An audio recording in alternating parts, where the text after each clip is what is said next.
मेरा नाम निम्सा है। मेरी सिर्फ एक ही बहन है जिसका नाम निम्शा है। हम कराची में रहते हैं। मेरे वालिद दुबई में काम करते हैं और मेरी अम्मी एक सरकारी टीचर हैं। ये कहानी जो मैं आपको बताने जा रही हूँ, ये आज से तकरीबन 5 साल पुरानी बात है। ये उस वक्त की बात है जब मेरी उम्र तकरीबन 14-15 साल थी और मेरी बहन निम्शा की उम्र उस वक्त 18 साल हो चुकी थी। हम दोनों एक ही स्कूल में पढ़ती हैं। मेरी बहन बहुत ही खूबसूरत है। इस पर स्कूल के काफ़ी लड़के मरते थे। वो तब 8 क्लास में होती थी। जिस स्कूल में हम पढ़ते थे वहाँ 8 क्लास से लेकर 10 क्लास तक बच्चे और बच्चियाँ साथ ही पढ़ते थे। आगे वाली साइड पर लड़कियाँ बैठ जाती और पीछे लड़के बैठते थे। एक लड़का जिसका नाम जैन था, वो रिंजा का क्लास फेलो था। ये 8 क्लास की बात है। वो हमारे घर के पास ही रहता था। इसकी रिंजा से दोस्ती हो गई। रिंशा ने उसे दोस्त इसलिए बनाया था कि वो काफ़ी लाइक था और मेरी बहन पढ़ाई में इतनी अच्छी नहीं थी। वो इससे नोट्स बनवाया करती। मैं ये कहूँगी कि जो भी असाइनमेंट का काम स्कूल की तरफ से रिंशा को दिया जाता, वो जैन से ही करवाती थी। मेरी बहन नई नई जवान हुई थी। जवानी की वजह से इसमें काफ़ी तब्दीलियाँ आई थी। इसका सामान बहुत बड़ा हो गया था। इस वक्त रिंशा ने खुद को बचाना था, क्योंकि यही उम्र होती है जब इंसान पर बुराई मुकम्मल तौर पर हावी होना चाहती है। लेकिन निम्शा इस बात से बेखबर थी और दिन ब दिन इस पर बुराई हावी होती गई। वो जैन से सारी सारी रात बातें करती, पढ़ाई की कोई फिक्र नहीं करती थी, क्योंकि वो सब तो इसने जैन के जिम्मे लगाया हुआ था। और जैन भी रिम्शा के नशे में पागल।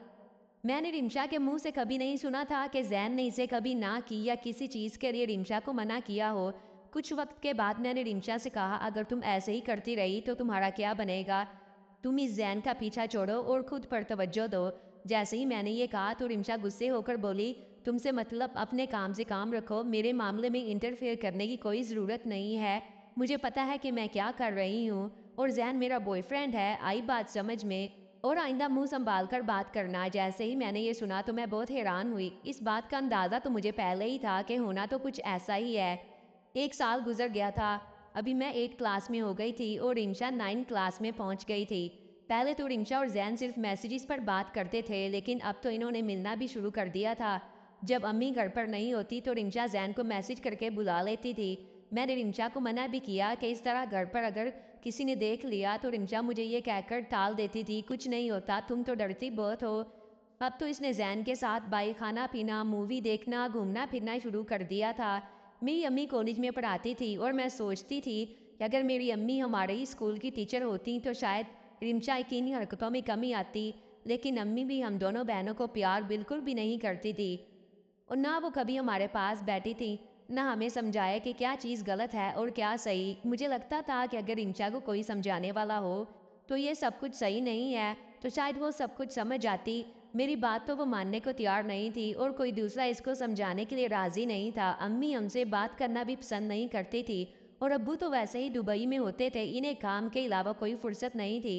एक दिन अम्मी को 2 दिन के लिए दूसरे शहर जाना पड़ा तो रिंशा ने जैन को मैसेज किया कि आ जाओ, 2 दिन हमारे घर अम्मी नहीं होगी तो तुम यहीं पर रहना। पहले तो वो कुछ वक्त के लिए आता और फिर चला जाता था, लेकिन जब रिम्शा ने इसे 2 दिन का कहा तो मैंने इसे कहा, तुम पागल हो गई हो क्या? 2-3 घंटे के लिए तो समझ में आता है, अब तुमने इसे 2 दिन के लिए ही बुला लिया है। मुझे तो तुम्हारी कुछ समझ नहीं आ रही। रिम्शा मुझे कहने लगी, कुछ नहीं होता, आज तक तो पकड़े नहीं गए, तुम ऐसे ही टेंशन लेती हो। जब जैन आया तो रिंचा काफ़ी खुश थी। वो काफ़ी देर आपस में बातें करते रहे थे। मैं चुपके से इनकी बातें सुन रही थी। मैंने सुना कि जैन रिम्शा से कह रहा है, तो मेरा तोहफा तैयार है। आगे से रिम्शा ने कहा, तोहफा तो तैयार है, बस इसे खोलने की देर है।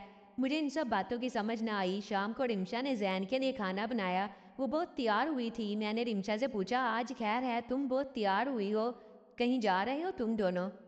तो रिम्शा ने कहा, नहीं कहीं नहीं जा रहे, आज जैन की सालगिरह है तो बस इसके लिए थोड़ा सा तैयार हुई हूँ। मैंने जैन को मुबारकबाद दी।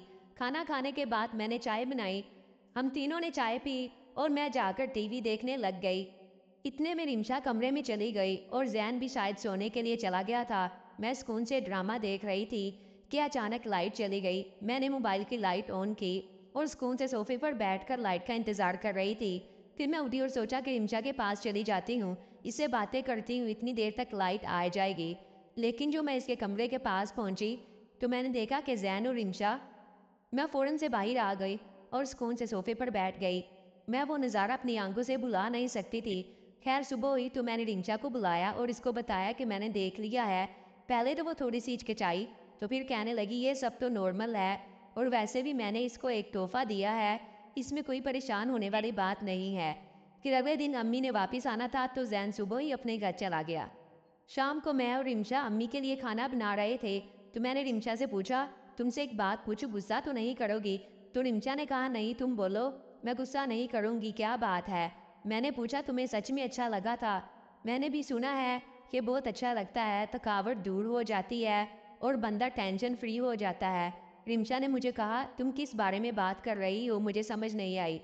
मैंने जब रिमशा को बताया तो वह हंस पड़ी और कहने लगी, हाँ होता तो ऐसा ही है, खैर है, तुम आज बहुत दिलचस्पी ले रही हो। मैंने रिमशा से कहा, बस ऐसे ही रात से यही जहन में चल रहा है।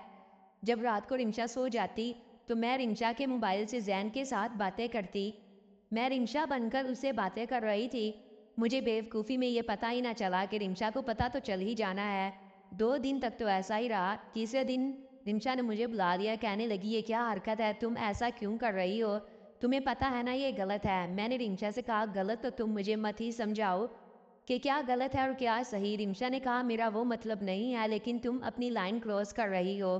फिर मैंने रिमशा को बता ही दिया कि मेरा भी दिल कर रहा है घुड़सवारी करने का, और मैं चाहती हूँ कि मैं जैन और तुम इकट्ठे सवारी करें। जब से घोड़े के बारे में सोचना शुरू किया है, अंदर से बस यही आवाज़ आती है कि कब मौका मिले और मैं इसकी सवारी करूं।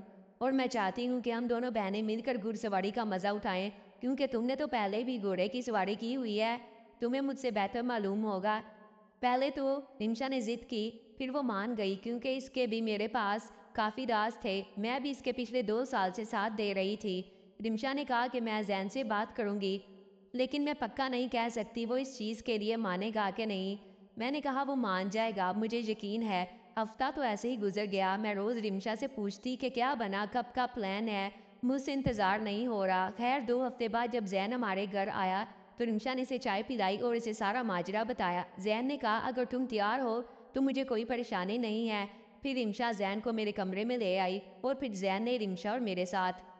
अगर आपको मेरे चैनल की वीडियोस अच्छी लग रही हैं तो लाइक ज़रूर करें और कमेंट सेक्शन में अपनी राय का इजहार ज़रूर कर दें। शुक्रिया।